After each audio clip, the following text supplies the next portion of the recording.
So, Trevor, listen, Notre Dame Army this weekend is a late season, week 13 battle between top 25 teams that still have a shot at the college football playoffs. If you'd have told me that during the interview process, Trevor, give me one prediction you have for the season. And if you'd have told me, Brian, I think the Notre Dame Army game is going to be a battle where Notre Dame might earn its second biggest win of the season, which could vault the Irish up in the playoff standings. And Army is actually going to have a shot to be in the playoffs at that time because they will have be undefeated and beaten every team by double digits. I'd have been like, thanks for the time. I wish you all the best. You take care. Keep listening to the show. I'd have thought you were nuts. I thought you were nuts. And here we are. November 19th, talking about this game, and that's exactly what's on the table. And it is very, very big opportunity for Notre Dame, and a lot of it comes down to not just what Notre Dame has done, but what Army has done. And I got to tell you, I've felt this way for a long time. I remember sitting in the press, like the post-game press conference in the Alamo Dome back in 2016. Listening to Jeff Monken talk. And that's how long Jeff Monken's been at Army. He's been at Army for a very long time. And by the way, am I the only one that thinks that Jeff Monken looks like Mark Rogers? Am I the only one that thinks that? Right? I mean, like dude, seriously, right? Yeah. Throw an Army hat on Mark Rogers, and I'm telling you, they're cousins. But 2000s, his first year at Army was 2014. In that time, he has gone 117-71 at Army. Army, beginning with the COVID season, has had a 500 or better record every season. 2019, they were 5-8. The 2 years before that, Trev, they were 10-3 and 11-2. He has done a heck of a job. I'm sorry, he's 79-55 at Army. He was 38-16 at Georgia Southern. He's 117-71 in overall. But think about this. He's 24 games over 500 at Army. Like, that is such a great coaching job. The guy he replaced went 20-41 in 5 years before he got there at Army. The guy before him went 6-18 in his 2 years at Army. That's Stan Brock. Bobby Ross was there before that. Bobby Ross, who's won a national championship at Georgia Tech back in 1990. He went 9-25 in 3 years at Army. You know, so that takes us all the way back to 2004. Todd Berry, who was the coach from 2000 to 2003, went 5-35. Do y'all know how bad the record for Army was the 30 years before Jeff Monken took over? Like, he has done such a tremendous job with that football team. And it's not like he's had a fluky year here or there. He went 4-8 in year 1, 2-10 in year 2. Since then, he's gone 8-5, 10-3, 11-2, 5-8, 9-3, 9-4, 6-6, 6-6, and they're currently 9-0. And this is their first year playing in a conference. Jeff Monken has done a phenomenal job, and Jeff Monken's another reason why I say I probably vote for Curt Cignetti for Coach of the Year, no matter what happens against Ohio State, unless they just get destroyed. My vote's probably still going to Curt Cignetti. But guys like Kalani Sitake and Jeff Monken have done absolutely phenomenal jobs with their football teams as well this season. And he's done it for a period of time. This is a darn good football coach. And you and I were talking before the game, you know, comparing them to Navy, and we both had some interesting takes on that. But when you look at Army this season, Trev, how they got to where they got to, they began the season against. Now, listen, they haven't played very many good teams, but they're doing what really good teams do to not very good teams, and that is they're destroying them. Lehigh to kick off the season, beat Lehigh 42-7. Went on the road, play Florida Atlantic 24-7. Come back home, play Rice, win that one 37-14. They beat Temple at Temple 42-14. Beat Tulsa at on the road 49-7. Destroyed Trent Dilfer 44 in UAB 44-10. Beat East Carolina 45-28. Played Air Force without their starting quarterback Bryson Daily, who's exceptional. Beat Air Force 20-3. And then this past weekend went on the road and beat a North Texas team that was 5-3 coming into that game. 14-3. and did it without their offense doing a whole lot, to be honest with you. Their defense won in this game. So they have been very, very impressive with what they've done this season for that level of a team. Now, am I sitting there saying like they're on the level as Notre Dame and Alabama? Not saying that. This is a quality football team, Trevor, and they've earned the right to be in this conversation to say, hey, look, this is a big win and a big opportunity for Notre Dame. Now Notre Dame needs to go out there and kind of do what they need to do. But just watching this Army team, that's the first thing you notice. Two things you notice right away, Trev. This team is exceptionally well coached. And that's not just Jeff Monken. He's put together a staff that has this thing rolling. They do not beat themselves. You have to beat them. That's number one. And number two, the two biggest differences between Army and Navy, as I kick it to you, Trev, Navy's more athletic, Army's bigger and a lot more physical than what Navy was. They're very different. I mean, the schematic differences aren't as great as some people make them out to be. They are different, but that right there, bigger and more physical, is the biggest difference between what I saw when I watched film of Navy and when I watched film of Army. And that's on both sides of the ball. Yeah, I mean, one, couldn't echo it enough about Jeff Monken as a head coach. Must be something in the DNA in that family. I saw somebody in the chat ask. He is the cousin. Yeah, he is the cousin of Todd Monken. So, I mean, Jeff Monken's a fantastic coach, man. Back at Georgia Southern, they beat Florida in the swamp in 2013. Now, 2013, Florida finished 4-8. It's also Georgia Southern. Like that's like the SEC, like FCS week that everybody, and they lost. Like, Jeff Monken is a really, really good football coach. Army's 9-0 for the first time since 1996. Army, this is the first time Army has been 9-0 since I've been born. That's crazy. You know what I mean? Like, it's just, it's a testament to coaching. You're absolutely right. And they're a very, very well-coached football team. They don't turn the ball over. They play really hard for their coach. But yeah, what jumps off the page absolutely is that they are an extremely physical football team. They fly downhill. They are not afraid to lay the lumber, man. I mean, the pads pop when you play Army. Yeah. They do. I'm not going to lie to you, Trev.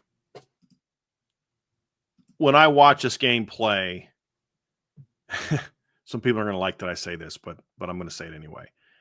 When I watch this team play, I think to myself, these are the guys that are fighting for us, huh?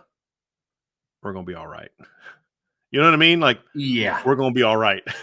These are disciplined kids that play hard and love to play. That's the thing, is they clearly love to play this game, and they are a physical football team. I mean, you talked about it. You said it to me before the show. Like, Bryson Daily is basically like a fullback at quarterback. Like, I mean, he's like 220 pounds. I mean, he takes a pounding, and he just keeps on balling, man. And that's kind of their whole team. Their linebackers aren't very athletic, but man, they're smart and they're physical. You know, they're often like watching their centers and guards. They're like these short, stubby, like just kind of chunky, just maulers. And you're like, all right, we're going to be all right. Like, we're going to be okay. We got these cats protecting us. We're going to be all right. We're going to be all right. And I enjoy that because, as I said, I hate the triple option. You know that, Trevor. And I hate everything that it's about. But I absolutely love watching these kids run it. I do, because of everything they stand for. And that right there is my favorite part of these games. It's the greatest brand in all of college athletics against just the best of us, in my opinion, in who we are as a country. You know what I mean? And that's just something that adds a ton to my enjoyment for this game. And you get to watch it in Yankee Stadium, which adds a little bit to the intrigue. And it's, like I said, it's the 100th anniversary of the 1924 game, which helped lead to Notre Dame's first ever national championship. I actually found a video on YouTube the other day because I was trying to find some old – is there any, like, film of, like, you know, those teams back then? And this guy did a full season breakdown of 1924, almost like he was doing he was updating the weekly rankings based on the results. So-and-so moves up. Like, I think Notre Dame started like number 5 in his rankings. And then like he would like update the rankings based on results. And it was really cool, man, to kind of have it. You know, Red Grange was a star back then in that year for Illinois, and Illinois was a top team. And he had that big game against Michigan. And you're just like, dude, think about what was going on that year. Like Harvard and Yale and Columbia were big, you know, Dartmouth were like top teams back then. Army was a top team back then. It was very, very cool, man. But fast forward 100 years, and they didn't play Yankee; they played at Polo Grounds that year. Is where they played in New York. But man, it's a very cool experience. But this is forget now. We got all that out of the way. We respect y'all. We love y'all. Thank you for fighting for our freedom. But let's talk football, because this is a quality football team, Trevor, too, as we talked about. And the results kind of go – the results show you this is a gritty, tough football team that you're going to be in for a dogfight. You are. And that was a little bit of the reason I was a little disappointed they didn't put Virginia away a little bit more, because I would have liked to seen them get a little bit more rest before they have to travel east and play this football team. Yeah, it's going to be physical, right? For all of the reasons that you just mentioned. And that's why I love watching the service schools play. Outside of what they do for our country, they play football for the right reasons, right? Army and Navy, they don't earn nil. They're not entering the transfer portal and trying to get all these guys coming in. Like it's their group of guys going against yours, which from a football standpoint makes you a really, really dangerous football team. Mm-hmm. It's guys that all play together. They play really well together as a unit. And Army, the biggest takeaway that I have watching them play, like you don't play an offense in North Texas that averages 40.6 points per game going into your game and hold them to 3 points on accident. Yes. Because you controlled the clock. They only had 6 possessions, but they only scored on one of them. Mm-hmm. And I think it was their first one. Didn't they score like early? They got a field goal on like their first or second drive, and then they had 3 trips to the red zone, 2 ended in interceptions, and one of them was a stop on 4th down. Right. Like it's just you don't do that because North Texas just played the worst game that they've ever played. That happens because you play a really gritty, tough football team. Isn't that what we kind of keep saying about Notre Dame, right? Like there's a reason that every team that plays Notre Dame takes their worst loss of the year. Now that ended against UVA because that's not the worst loss they had this year. But it's not an accident that every team Notre Dame plays, that's their worst loss of the year. It's because Notre Dame's really good. And the same thing here is it's not an accident that teams tend to not play well against Army. It's not, it just so happens that that's the week everyone has a bad game. No, yes, they're not playing a lot of great teams, but they're punishing those teams, which is what good teams are supposed to do. Right. That's the argument people make for having Indiana in the top 5. Now, I'm not saying Army should be in the top 5 because there's a difference between not playing very good Big Ten teams and not playing very good AAC teams. There's a big difference. But I'm making the point that this is clearly one of the best group of 5 teams, and they've shown it on the field.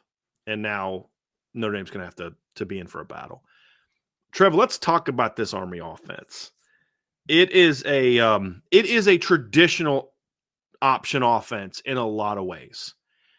Navy's doing a lot of shotgun stuff. It's funny is when Navy was struggling against Notre Dame, they went back to their going under center with the wing. You remember that? Like when they kind of went back to that when they were struggling, but Army kind of does that right away.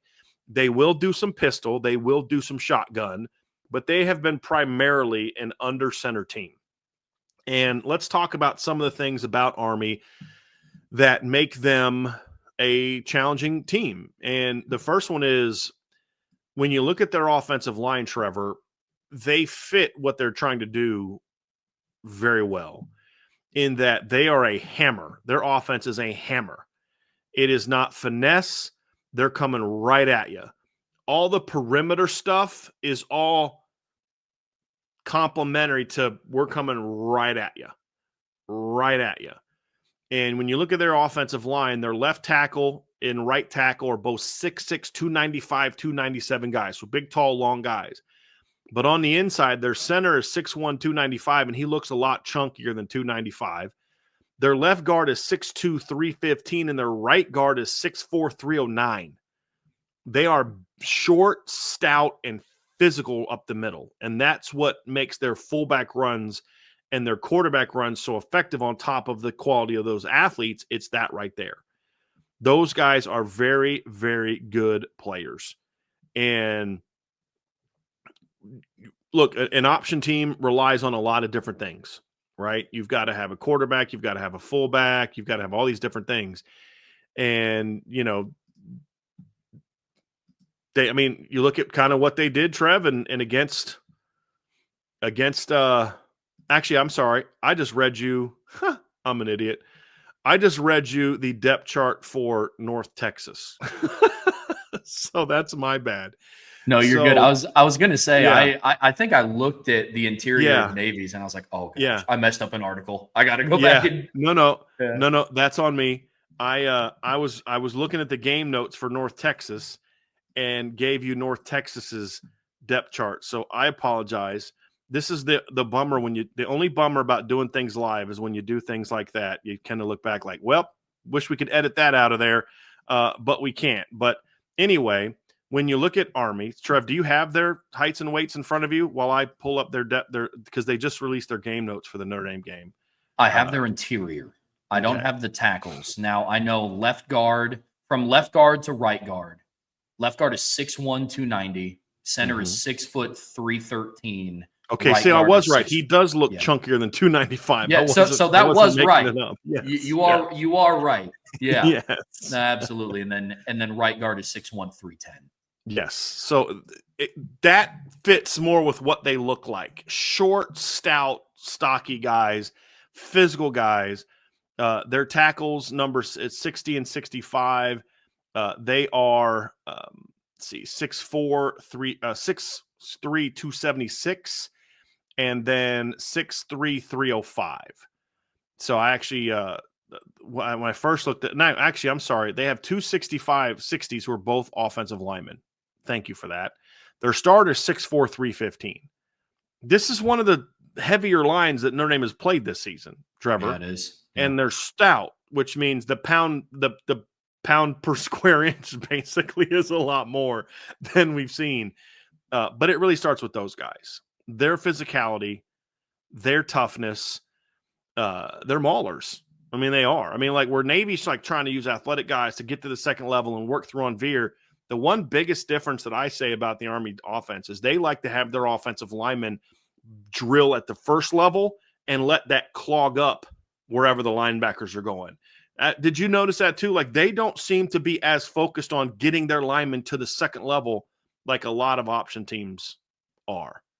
You know, and they've got the line to kind of pull that off because they can. I mean, there was one play they ran quarterback follow. They ran midline, and the quarterback delayed for a second and runs right up to A gap. Their center, I think it was their center and their right guard, I think is who it was. Might have been the center and the left guard. Drove a North Texas defensive tackle back 7 yards and then planted him square on his back. And the quarterback just like, he wasn't even running. He just was like kind of slowly jogging, you know, behind those guys and then scorched through once they put that guy on his back. And you're just like, okay, these kids aren't playing around. These kids are getting after it. Oh, and yeah. When you look at a Notre Dame defensive line that's not the biggest, I mean, Army outweighs them on the interior. That's a big difference between the traditional option teams and Notre Dame is they're usually these 6'4", 290-pound guys that are fast and get to the second level. Army has said, no, we're going to go physical, we're going to go big, and we're going to drive people off the line. And that's the primary goal. And that's what they do. And that's the biggest thing that makes their offensive line go is that right there. Yeah. I mean, you want to teach tape on what it's like to play with leverage, good leverage as an offensive lineman and drive back. I mean, go watch tape of Army. Yeah. Now, like I said, it does help that the interior of their offensive line, they go 6'1", 6'6". That will help with leverage, especially against guys like Riley Mills is like 6'6". You know, Gabe Rubio is 6'5". So, you know, naturally you already have the advantage when it comes to playing with a lower pad level. But again, the leg drive is there. They're very, very, very physical at the point of attack, and they do a really good job of finishing blocks. Mm-hmm. Really good job. Yep. So, here's the other thing that's a challenge is the second key. Well, actually, the difference between a really good option team and a great option team is the line. The foundation of the option is quarterback and fullback, and Navy is outstanding there. Obviously, Bryson Daily this season is already over 1,000 yards, despite only playing 8 games. He missed their matchup against Air Force, did not play in that game. And he has 1,062 yards in the season, 21 touchdowns. He's averaging 6.1 per carry. Kanye Udo has 856 yards, 6.7 yards per carry, and 9 touchdowns. And if you go back and watch that Air Force game, that game was a battle for about 50 minutes. And Army pulled away late because of Udo. he basically took that game over in the fourth quarter and ripped off a couple long runs and rushed for 158 yards in that game. So Bryson Daily's out. Somebody's got to step up. He does. And he's rushed for over 100 yards, Trev, in 4 of his last 6 games. And one of the games he didn't get to 100 yards was against UAB. He had 97 and didn't play a good chunk of the fourth quarter because they won 44-10. That is one of the better fullback, quarterback running combos that we've seen from a triple option team in a long time. It really reminds me, going back to the Ricky Dobbs, Alexander Teach to 09, 2010 Navy teams that Notre Dame fans probably still have nightmares about.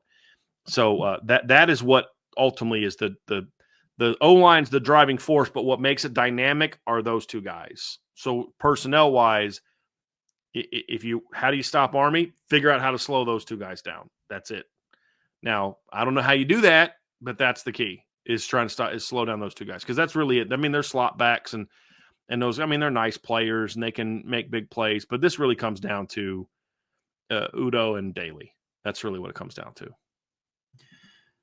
We talk about matchups all the time, and this is a matchup that's going to be interesting for Notre Dame's defense and a lot of the offenses that they face, including Navy's, for how much they like to push the ball to the perimeter. And they're kind of that new age style of, triple option, I guess you could call it. Now, they did resort back to it later in the game, but they aren't as effective as running it as Bryson Daily and Kanye Udo are. They've combined for 30 rushing touchdowns this season. And Bryson Daly's played in one less game, which makes it all the more impressive, right? But from a matchup standpoint, these aren't two guys that are just going to burn you to the perimeter, which is something that Notre Dame's defense actually does a really, really good job of. It is right up the middle, right at your face, and it's going to be interesting to see how Notre Dame's defense is going to be able to handle and respond to them. Because I don't know if they faced a team like that this season. I don't know if they have. I don't know if they face a team that's just like, hey, listen, we're not going to try to push it to the perimeter. Oddly enough, most teams still try to do that despite knowing what Notre Dame has put on film. But I don't think teams realize that until they play them. No. I really don't. We were in the press box talking about that. We're like, why is Virginia trying to out-athlete Notre Dame with their running game? I don't understand that, because did you not watch film? I really don't think people realize how fast this team is. I don't. Yeah. Until you play it. Because otherwise I can't understand half the things that people do. Like Georgia Tech, tried to make it almost a full perimeter game against Notre Dame and just got completely shut down. Yeah. And you think after a while, you'd think teams would be like, hey, maybe that's not the greatest idea ever. But you're correct. That Army, that will not be such. Now, Army's going to have to find ways to get to the perimeter. Yep. And they do that, but their bread and butter is the different ways. And here's the other thing too, Trevor, that makes it a challenge is they run a lot of stuff. So let me go through and tell you all the unique run concepts that I saw in this game. Number one, midline. Now, when I talk about midline, I'm not talking about just the dive aspect where they can just call the dive. I'm talking about the true midline triple. Watching this offense, they run the triple more than an option team that I've seen run it in a while. And I talked about this before the Navy game, that watching the triple teams, really going back to Malcolm Perry, since Malcolm Perry, the Navy team, they've not been a true triple team. They run double option, but a lot of stuff they do is it's the full dive is either a handoff or it's smoke. It's not a true triple read. They run true, and you can tell by the way the footwork, by the way that the quarterback rides the fake. You can tell when he's just faking it and when he's reading it. They ran midline. They ran basically veer. This is just me charting the runs. Quarterback counter, which as soon as you overplay the midline or the veer, they will come back with quarterback counter. And that was their first touchdown against North Texas. Inside zone from shotgun. Outside zone from shotgun, which is basically just the quarterback. They just run outside zone and the fullback leads the quarterback and he just kind of waits until he sees something. They do so much of that in the run game, Trevor, which you talk about how good Bryson Daily is, but this is because of the line. He will literally start working laterally very slowly until he sees a hole open up and then he runs through it. They do that a ton. And it's like that's not even I don't even know what the play is. The play is just follow. They do run quarterback follow, which is not what I'm talking about. And that's essentially where you ride the fullback and then the quarterback takes a step and then just follows the fullback through the hole.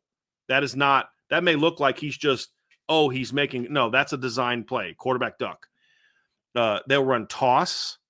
They'll run a jet sweep.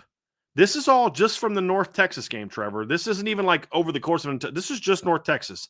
Speed option, Q power with the jet read, and a reverse off of midline where they literally faked midline and handed off on a reverse around the backside.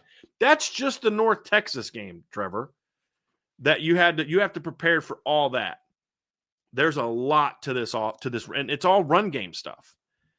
And somebody said, is QB follow different from midline option? Yes, because midline option is an option. You can either hand off or go or pitch. Follow is literally he'll ride it, take a step, let it, and just tuck inside. It's not the same as that, and then he takes a couple steps and makes his read and inserts based on his read. It is literally, and sometimes I've even seen him where he'll follow and then just kind of keep going right behind the fullback, right up the center's behind. And so it is different than midline, but a lot of times it's off the midline action. And so, you're thinking, hey, we're going to crash the midline, and then linebackers are going to – here's why you do that. They're going to crash the end of the 3 technique onto the fullback, take him out, right? And then, backer's going to scrape over top for the quarterback because he's thinking, hey, they're going to get to the edge. So the linebacker steps out, and you just do that, and then you just dip right behind it. And now they got to cut, revert, plant, revert back. It's just something to mess with your eye discipline. It's not something they run 30 times a game. They'll run it 3-4 times a game. And it's because they think your second level's overplaying the option look. And so they'll just have them ride that sucker and just get right up in behind it. It's just another wrinkle that forces you to say, hey, don't get too comfortable just flying outside because we got some stuff for it. That's what good option teams do.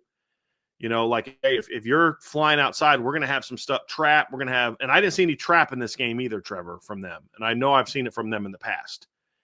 So they still left some stuff in the magazine. You know what I'm saying? There's still some rounds in the magazine that they didn't use against North Texas.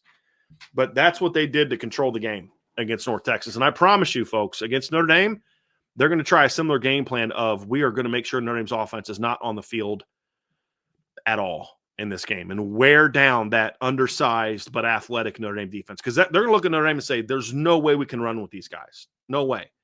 The only hope we have is to beat them into submission and just be physical and be brutes against them. That's it. That's it. We're not going to outrun these guys, fellas. We're not. We may be able to outrun some AAC defenses, but we're not outrunning this Notre Dame defense. But you know what?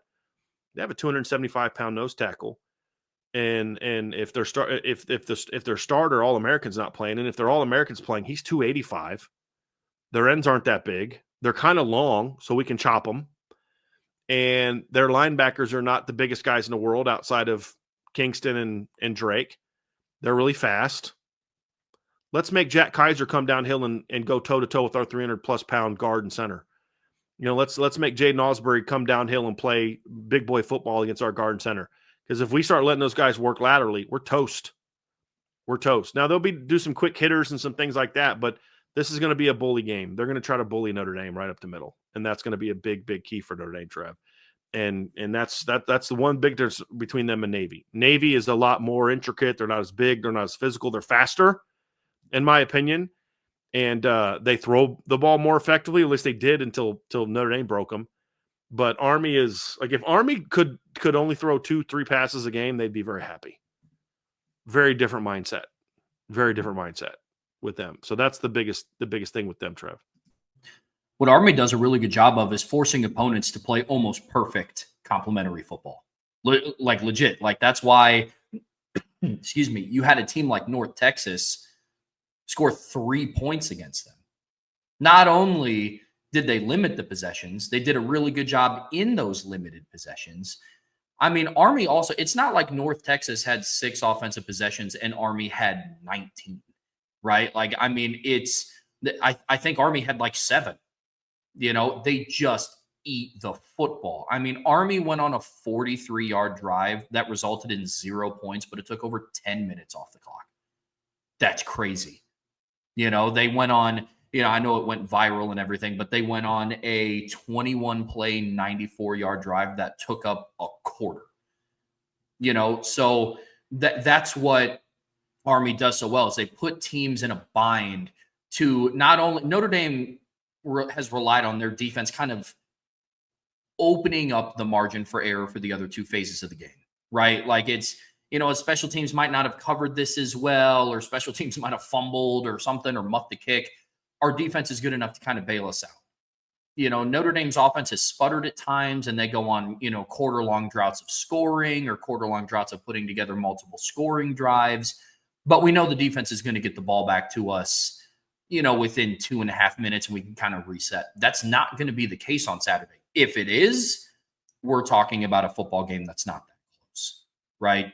But what Army has proved this year is that they do a really good job, and they put teams in binds of not only do you have to play perfect when you get your limited opportunities on offense, they put defenses in a spot where you have to play as physical up front. The front seven is going to have to play solid if you're Notre Dame. And the strength of your defense right now is the secondary, which is essentially the passing game defense, right? Like you see all the stats rattled off. That is a non-factor when you play Army. Well, I don't want to say non-factor, but they threw 4 passes against North Texas, and one of them was intercepted, right? So if Army doesn't have to throw the football, they won't. Biggest difference between Army and Navy is this, Trevor. Before he got hurt against Tulane, Blake Horvath had thrown at least 11 passes in all but one game. And the one game he didn't was against Temple because they didn't need it.